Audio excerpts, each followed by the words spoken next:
have? Well, I'm surprised my brother keeps talking about plenty tax.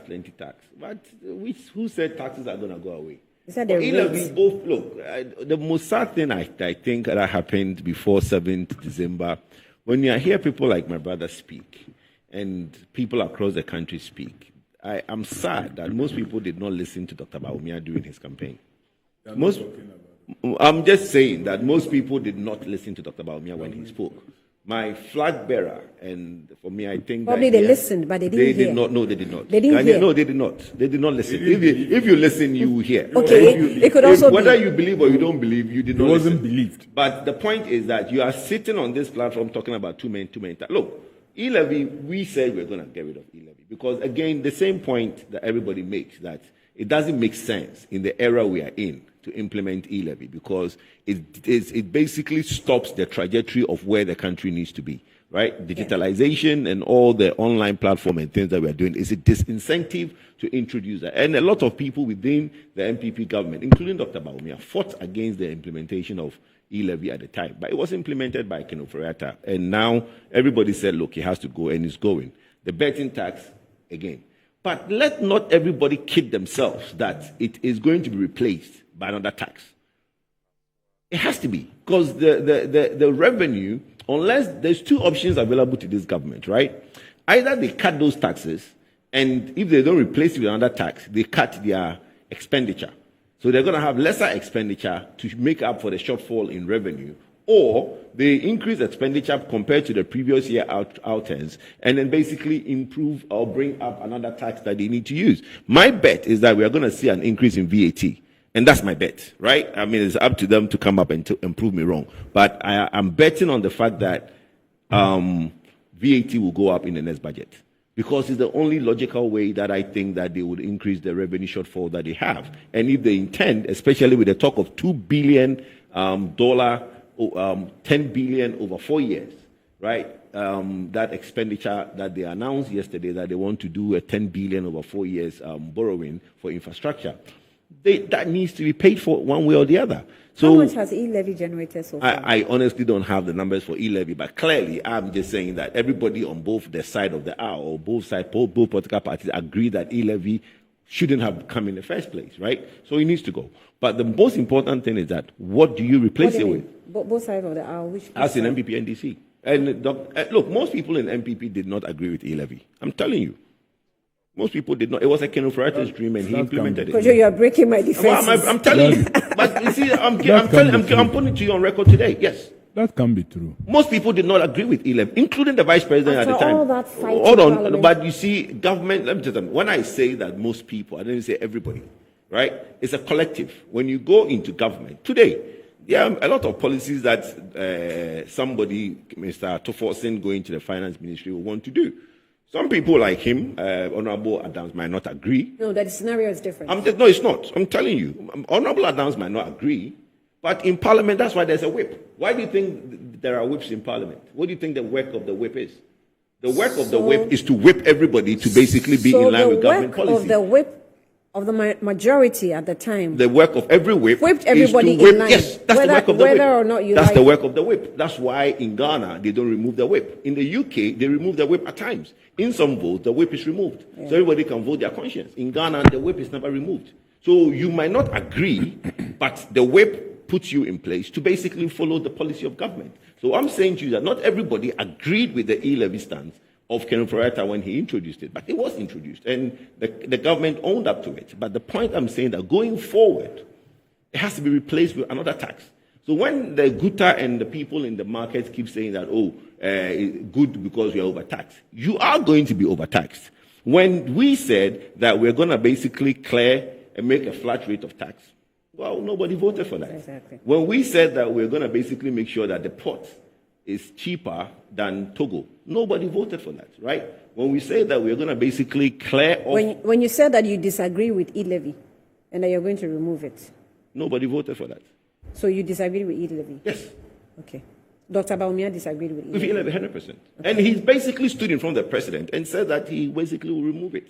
Then, if he was for it, why would he stand in front of the president and say that he was going to remove it? In his first speech, his acceptance speech, one of the first things, policy bold policy statement that Bawumia made was the removal of E-Levy, because he was 100% against it. Clearly, we have passed that stage, but it's because Kwadwo brought it in. I don't think that people believed Dr. Bawumia when he speaks on these taxes and what have you. You cannot have a man who the president said, I'm bringing him because he's the one coming to handle the economy, be opposed to something, and then still it will be implemented and we will not hear a thing from anywhere until the opposition was strongly talking about it. Look at what happened in Parliament.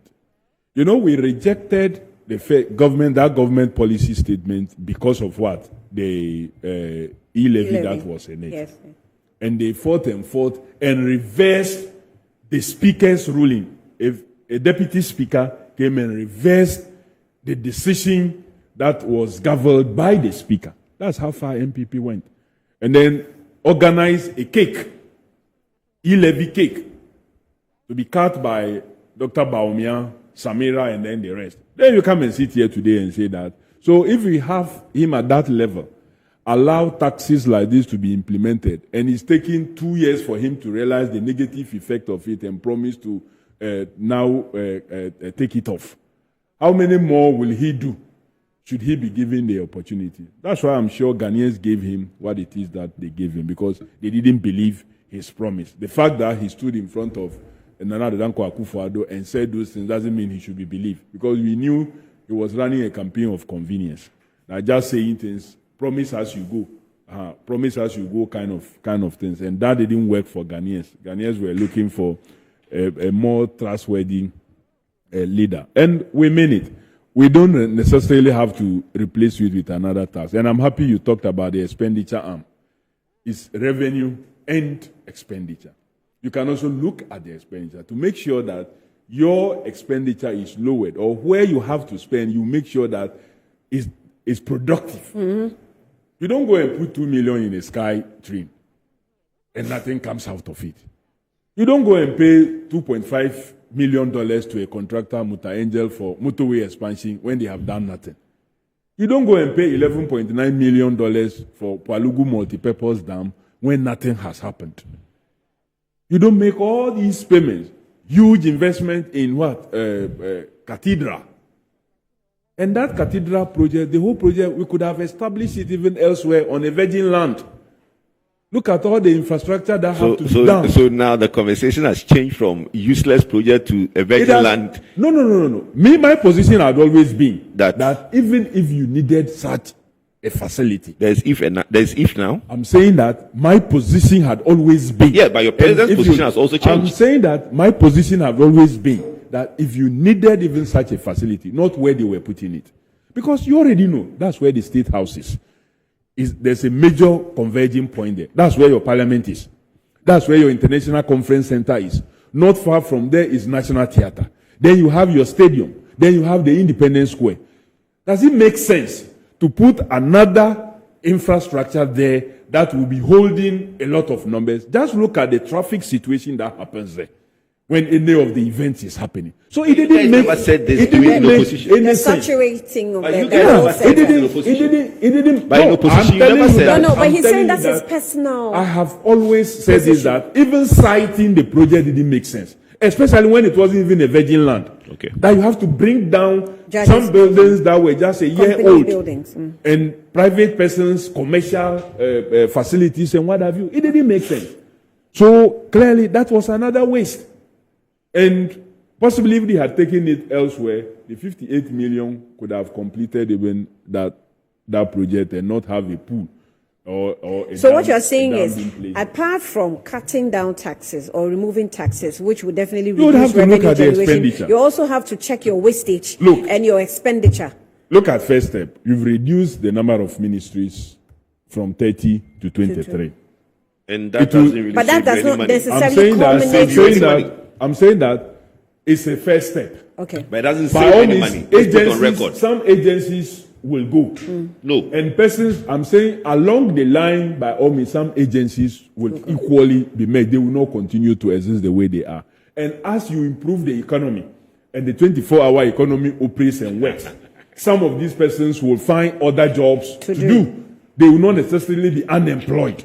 That is the way government should be thinking. So that as you move on, the public sector or the civil service would not be where everybody will be seeking and it gets choked, and now you have to be running shift where some people come to work only once in a month. They work in 1 week in a month, and for the remaining 3 weeks in a month, they don't come to work because they are so overpopulated in such areas. So clearly, government is going to work to make sure that you also reduce that cost, that wastage, and create other opportunities for the persons who would have been laid off from the jobs that they were doing to get into the private sector. So they should be rest assured that we mean well. The finance minister have just said that his duty is government forced to take on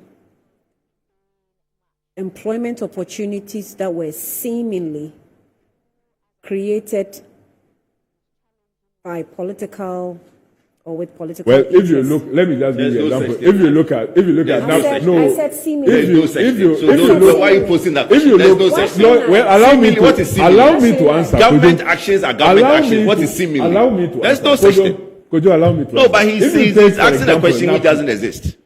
If you take, for example, they don't exist in your head. No, they don't. But if you take, for example, NAPCO, and if you listen to the so-called beneficiaries of NAPCO and the way they were speaking, that even for the little thing that was done for them, they were owed heavily.